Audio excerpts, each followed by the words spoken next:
तो बच्चों हम आज क्वेश्चन नंबर 51 करने जा रहे हैं बेटा।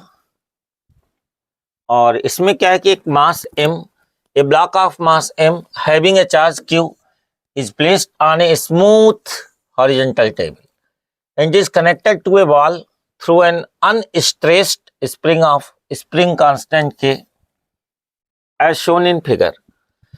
A horizontal electric field E parallel to the spring is switched on. Find the amplitude of the resulting SHM of the.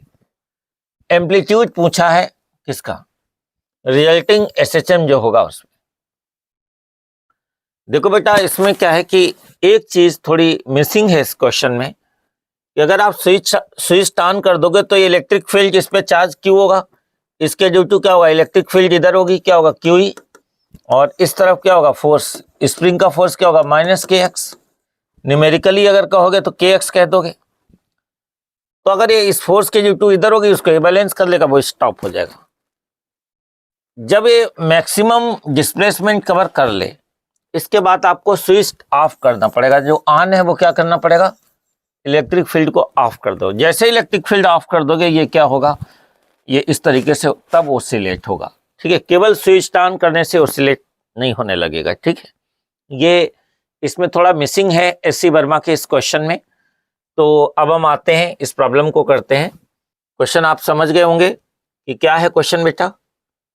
तो इसमें क्या है बेटा कि पहले नॉर्मली ये एक स्प्रिंग जिसका स्प्रिंग कांस्टेंट क्या है k है, एक स्मूथ सरफेस कैसा स्मूथ, कोई फ्रिक्शन नहीं है, और इलेक्ट्रिक फील्ड तब क्या थी, 0 थी। आपने suddenly electric field switch on कर दी, इसका मतलब अब इलेक्ट्रिक फील्ड 0 नहीं है, यानी कुछ वैल्यू है इलेक्ट्रिक फील्ड की राइट वर्ड डायरेक्शन में, ऐसे इस डायरेक्शन में। तो इलेक्ट्रोस्टैटिक फोर्स कितना होगा, क्यू लगेगा। एफ इक्वल टू किसी इलेक्ट्रिक फील्ड ई में क्यू चार्ज रख देते हैं तो फोर्स क्यू लगता है। अच्छा, हुक्स लॉ के अकॉर्डिंग क्या होगा, अपोजिट डायरेक्शन में देखो रेड कलर का दिखा रखा है, स्प्रिंग के अंदर जो फोर्स होगा -kx होगा। ठीक है, ओके। तो force on block due to electric field A क्या होगा आपका बेटा, एफ इक्वल टू कितना होगा, क्यू हो जाएगा इन राइट वर्ड डायरेक्शन में। और force on block due to restoring force in spring, ये एफएस इक्वल टू कितना होगा, -kx, ये लेफ्ट वर्ड डायरेक्शन, कौन सी लेफ्ट वर्ड डायरेक्शन होगा। इक्विलिब्रियम में क्या होगा बेटा, इक्विलिब्रियम में ये होगा कि स्प्रिंग का जो फोर्स है वो किसके बराबर है, इलेक्ट्रोस्टैटिक फोर्स के क्या होगा, बराबर होगा।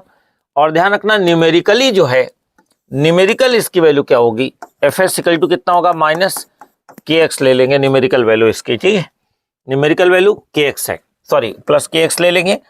इक्विलिब्रियम में माइनस साइन केवल ये बताता है कि डिस्प्लेसमेंट अगर इधर है, स्प्रिंग में एक्सटेंशन राइट वर्ड है, तो फोर्स क्या होगा, अपोजिट लगेगा हुक्स लॉ के अकॉर्डिंग। ठीक है, तो स्प्रिंग का फोर्स जो है वो इलेक्ट्रोस्टैटिक फोर्स को बैलेंस कर लेगा, तो kx क्या हो जाएगा, क्यू के बराबर हो जाएगा। अगर आप कहते हो कि नहीं हम तो -kx रखेंगे, तो आप खुद सोचो डिस्टेंस जो है वो क्या आने लगेगी, निगेटिव। तो डिस्टेंस कभी निगेटिव नहीं हो सकती है। ठीक है, तो कंप्रेशन होगा या एक्सटेंशन, उसको निगेटिव नहीं लेंगे हम। तो kx इक्वल टू क्या होगा, Q, x equal to Q upon k, amplitude in SHM। और ये कब एम्पलीट्यूड होगा, जब SHM में बॉडी क्या करेगी, एग्जीक्यूट करेगी, SHM एग्जीक्यूट करेगी। तो क्या होगा कि स्विच ऑन करने के बाद इसको इलेक्ट्रिक फील्ड को फिर से ऑफ कर देना पड़ेगा, ताकि स्प्रिंग फोर्स जो है इसको वापस इसको रीस्टोरिंग फोर्स प्रोवाइड करे, और ये क्या होगा, इस तरीके से ऑसिलेट होगी। ये देखो ऐसे गई, फिर ऐसे आई, फिर ऐसे गई, फिर ऐसे आएगी। ठीक है, तो ये आपका कितना एम्पलीट्यूड आ गया, क्यू अपॉन k के बराबर आ गया। ठीक है बच्चों।